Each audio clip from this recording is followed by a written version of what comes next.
Hi అండి, అందరికీ నమస్కారం. Welcome to my YouTube channel. ఈ వీడియోలో బెడిసి కొట్టిన బేరం అండి పులివెందులలో. సో వివరాలు వీడియోలో తెలుసుకుందాం. వీడియోని ఎక్కడ కానీ స్కిప్ చేయకుండా చివరి దాకా చూసేయండి, అప్పుడే పూర్తి ఇన్ఫర్మేషన్ అర్థమవుతుంది. వీడియో నచ్చినట్లయితే లైక్ చేయండి, షేర్ చేయండి. బేరం బెడిసి కొట్టిందండి. పులివెందులలో పోస్టల్ బ్యాలెట్కు ఓటుకు 2000 చొప్పున పంపకం, మరో 116 కలిపి తిరిగి ఇచ్చిన ఉద్యోగులు. కసితో ఓటేశాం, మేమేంటో ప్రభుత్వానికి చెప్పే టైం వచ్చిందని పలు చోట్ల ప్రభుత్వ ఉద్యోగుల మాట అయితే ఇలా ఉంది. సో బేరం అయితే బెడిసి కొట్టిందని చెప్తున్నారు. ఇక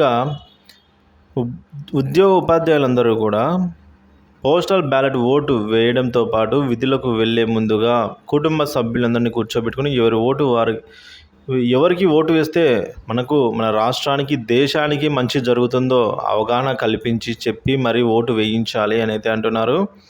అలా కాకుండా మన పోస్టల్ బ్యాలెట్ ఓటు వేసాం కదా అని అనుకుంటే పొరపాటు చేసినట్లే. ఎందుకంటే 5 లక్షల బ్యాలెట్ ఓట్లు ఉన్న 5 లక్షల మంది కుటుంబ సభ్యులు ఓట్ల విలువ ఎక్కువ. ఈ విషయాన్ని అందరూ తప్పకుండా అయితే పాటించాలి. సో ఇది ప్రతి ఒక్క ఉద్యోగి ప్రాథమిక కర్తవ్యం అని అయితే అంటున్నారండి. సో మన కుటుంబ సభ్యుల్లో సుమారు 25 మంది ఉండే అవకాశం ఉంది.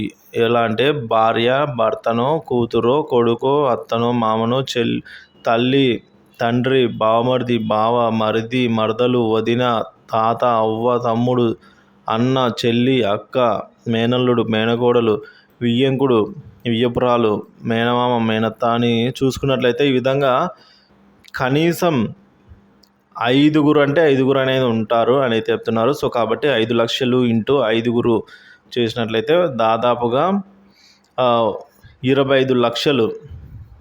సో ఈ ఉద్యోగులు ఒక 5 లక్షలు, మొత్తం 30 లక్షలు అండి. సో టోటల్ ఓట్లు 30 లక్షలు, 3 కోట్లలో 30 లక్షలు 10%. ఒకసారి ఆలోచించి అయితే ఓటు హక్కును వినియోగించుకోండి అని అయితే చెప్తూ ఉన్నారు.